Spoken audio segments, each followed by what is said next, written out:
हाँ, तो बात करें मौर्य साम्राज्य। मौर्य साम्राज्य की स्थापना चंद्रगुप्त मौर्य ने की थी। चंद्रगुप्त मौर्य को सेट्रोकोट्स भी कहा जाता है। चंद्रगुप्त मौर्य का प्रधानमंत्री चाणक्य था। इसकी सहायता से चंद्रगुप्त मौर्य वंश की चंद्रगुप्त मौर्य ने मौर्य वंश की स्थापना की। ये मौर्य साम्राज्य की स्थापना की। और बात करें किस किस राजा को हराकर, तो धनानंद राजा को हराकर। चाणक्य ने अर्थशास्त्र नामक पुस्तक लिखी। इस पुस्तक का संबंध प्राचीन भारत के राजनीति से है। चंद्रगुप्त मौर्य 322 ईसा पूर्व में मगध की राजगद्दी पर बैठता है। चंद्रगुप्त जो मौर्य है, चंद्रगुप्त मौर्य, वो जैन धर्म का अनुयायी था। चंद्रगुप्त मौर्य वंश के धार्मिक गुरु भद्रबाहु थे। मैगस्थनीज जो सेक्युलस निकेटर का राजदूत था, वह चंद्रगुप्त मौर्य के दरबार में रहता था। मैग्नेथीज ने इंडिका नामक पुस्तक लिखी। चंद्रगुप्त मौर्य की मृत्यु 298 ईसा पूर्व में कर्नाटक श्रवणबेलगोला कर्नाटक में हुआ। उसके बाद इसके उत्तराधिकारी हुए बिंदुसार। बिंदुसार 298 में राजगद्दी पर बैठता है, मगध की राजगद्दी पर। बिंदुसार को अमित्र घात भी कहते हैं। अमित्र घात का अर्थ होता है शत्रु का विनाशक। सीरिया के शासक एंटीयोकस प्रथम ने डाइकेकस नामक एक राजदूत को बिंदुसार के दरबार में भेजा था। बिंदुसार, जो वायु पुराण में भद्रसार तथा जैन ग्रंथ में सिंघसेन कहा गया। उसके बाद अशोका द ग्रेट, अशोक महान बिंदुसार का उत्तराधिकारी हुआ। और अशोका 269 ईसा पूर्व में मगध की राजगद्दी पर बैठा। कश्मीर में श्रीनगर की स्थापना अशोका ने की। राजगद्दी पर बैठने से के समय अशोक अवंती का राज्यपाल था। पुराणों में अशोक को अशोकवर्धन कहा गया है। अशोक ने राजगद्दी पर बैठने के 8 वर्ष पश्चात 261 ईसा पूर्व में कलिंग पर आक्रमण कर दिया। कलिंग की राजधानी तोसली थी और उस पर अधिकार किया इसने। अशोक ने पहले शिलालेख में पशु बलि की निंदा की गई है। अशोका की जो पहली शिलालेख है उसमें पशु बलि की निंदा की गई है। कलिंग के युद्ध का वर्णन 13वें शिलालेख में है। अशोका का धार्मिक गुरु उपगुप्त था। अशोक की माता का नाम सुभद्रांगी था। अशोका ने बौद्ध धर्म के प्रचार के लिए अपने पुत्र महेंद्र एवं पुत्री संघमित्रा को श्रीलंका भेज दिया। अशोक के शिलालेख 1837 ईस्वी में सर्वप्रथम जेम्स प्रिंसेप ने पढ़े। इनकी संख्या 14 है। अशोक के शिलालेख की खोज 1750 में टी फैंथलर ने की थी। अशोक के पहले शिलालेख में पशु निंदा की गई है। अशोक के पहले शिलालेख में पशुपति की निंदा की गई है। मगध पर मौर्य शासन 322 ईसा पूर्व से 185 ईसा पूर्व यानी 137 वर्ष तक रहा। मौर्य वंश का अंतिम शासक हुआ बृहदरथ। इसकी हत्या इसी के सेनापति पुष्यमित्र शुंग ने कर दी। अशोक ने बराबर ही पहाड़ियों पर आजीविका की 4 गुफाओं का निर्माण कराया था। शुंग साम्राज्य की स्थापना पुष्यमित्र शुंग ने 185 ईसा पूर्व में शुंग वंश की नींव डाली। वह मौर्य वंश का सेनापति था जो ब्राह्मण जाति का था। शुंग काल में मनुस्मृति के वर्तमान स्वरूप की रचना की गई। शुंग ने अपने राजपुरोहित पतंजलि को से 2 अश्वमेध यज्ञ करवाए। पुष्यमित्र शुंग को कलिंग नरेश खारवेल ने पराजित किया था। भरहुत स्तूप का निर्माण पुष्यमित्र शुंग ने करवाया था। उसके बाद आता है कुषाण वंश। कुषाण वंश की स्थापना कुजुल कडफिसेस ने 1515 ईसा में की थी। इस वंश का सबसे महान शासक राजा कनिष्क हुआ। इसकी राजधानी पुरुषपुर पेशावर थी।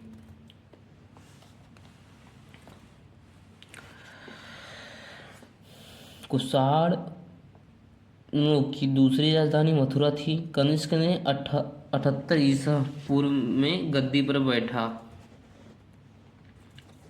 और उस समय इसने शक संवत चलवाया। कनिष्क के दरबार में चरक राजविद रहते थे जिन्होंने चरक संहिता लिखी। भारत में सबसे पहले सोने के सिक्के कुषाण शासकों द्वारा चलाए गए। गुप्त साम्राज्य की संस्थापक श्रीगुप्त गुप्त वंश का प्रथम महान सम्राट हुआ चंद्रगुप्त प्रथम। यह 319 ईसा में राजगद्दी पर बैठा। इसे ही गुप्त वंश का वास्तविक संस्थापक माना जाता है। चंद्रगुप्त प्रथम ने महाराजाधिराज की उपाधि धारण की। चंद्रगुप्त प्रथम ने गुप्त संवत 319 से 320 ईसा पूर्व में चलवाया था। चंद्रगुप्त का प्रथम उत्तराधिकारी समुद्रगुप्त जो 335 ईसा पूर्व में राजगद्दी पर बैठा। समुद्रगुप्त को भारत का नेपोलियन भी कहा जाता है। समुद्रगुप्त के दरबारी कवि हरिशेर थे जिन्होंने इलाहाबाद प्रशस्ति लेख की रचना की। किसकी? इलाहाबाद प्रशस्ति की रचना की। समुद्रगुप्त विष्णु का उपासक हुआ करता था।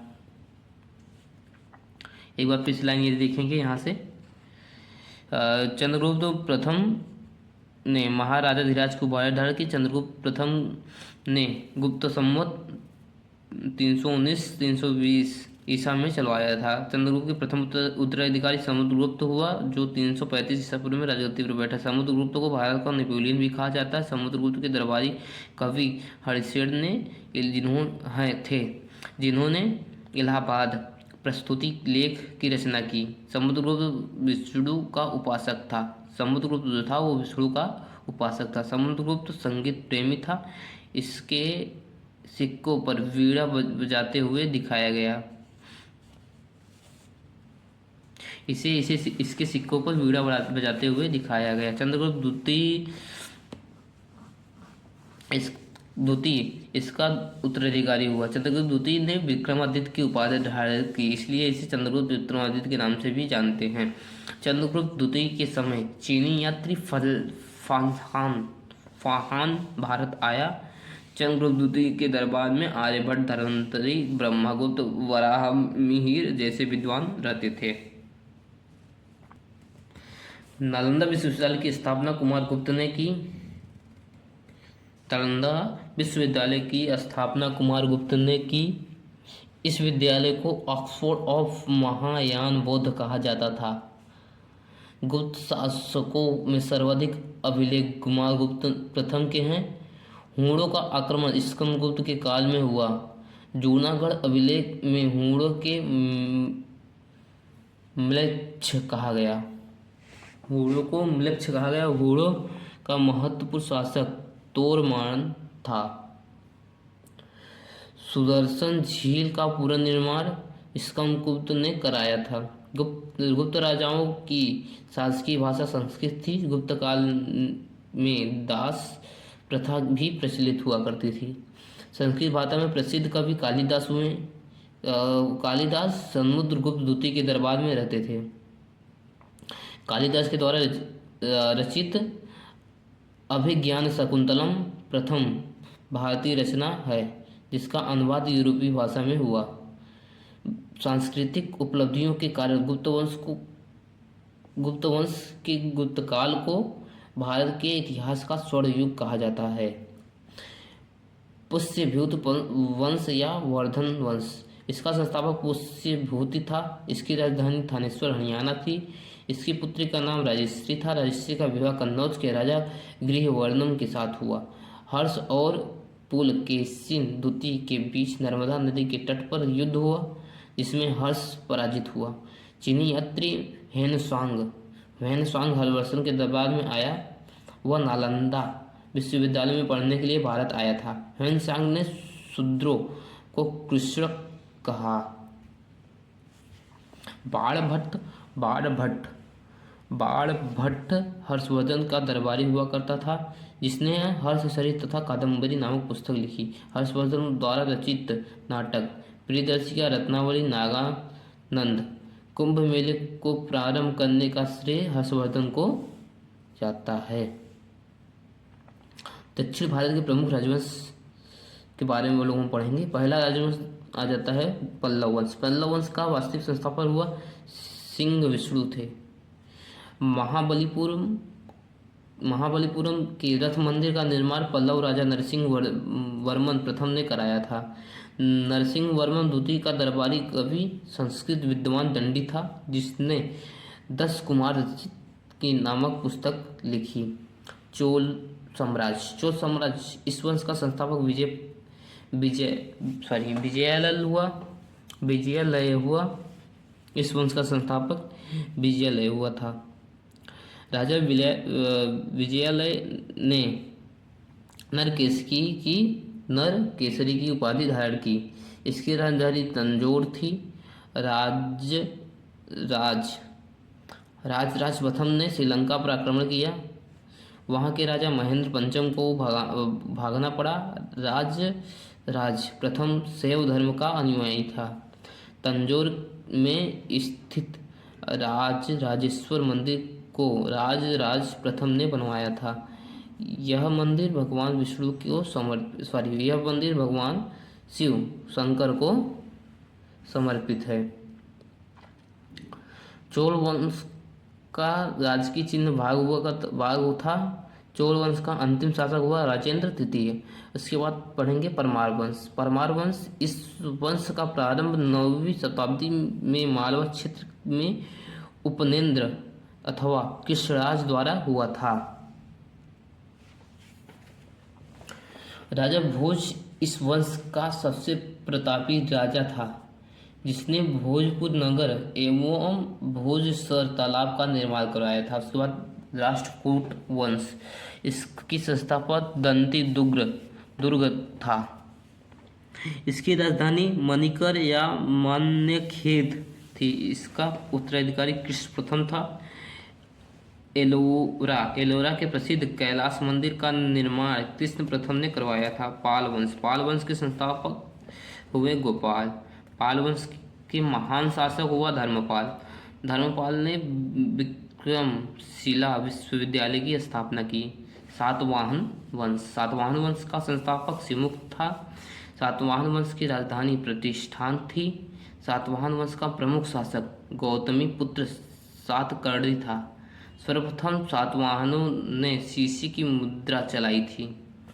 ये पॉइंट अच्छी याद करना। सर्वप्रथम शीशे की मुद्रा सातवाहनों ने चलवाई थी।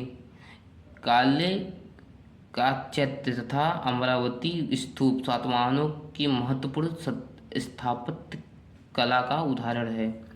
गुर्जर प्रतिहार वंश, इस वंश की स्थापना हरिश्चंद्र नामक राजा ने की, किंतु वंश का प्रथम वास्तविक संस्थापक महत्वपूर्ण शासक नागभट्ट प्रथम बताया गया है। त्रिपक्षीय संघर्ष में भाग लेने वाला प्रथम गुर्जर प्रतिहार शासक राज था। मिहिर मिहिर भोज प्रथम ने इस वंश के प्रतापी शासक थे। मिहिर भोज ने राष्ट्रकूट शासक कृष्णद्युति को हराकर मालवा प्राप्त किया। मिहिर भोज ने अपनी राजधानी कन्नौज को बनाया और इनके काल में अरब यात्री सुलेमान भारत आया।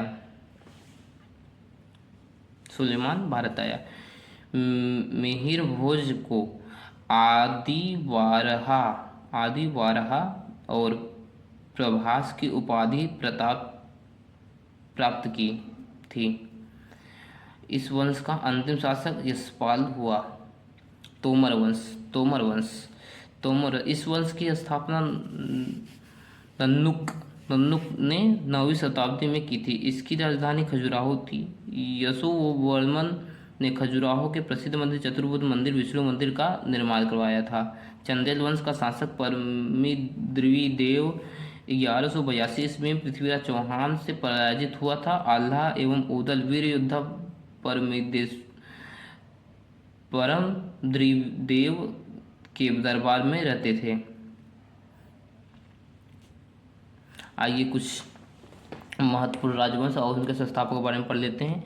हरिंग वंश के संस्थापक हुए बिंदुसार। शिशुनाग वंश के संस्थापक हुए शिशुनाग। नंद वंश के संस्थापक हुए महापद्मनंद। मौर्य वंश के संस्थापक हुए चंद्रगुप्त मौर्य। शुंग वंश के संस्थापक हुए पुष्यमित्र शुंग।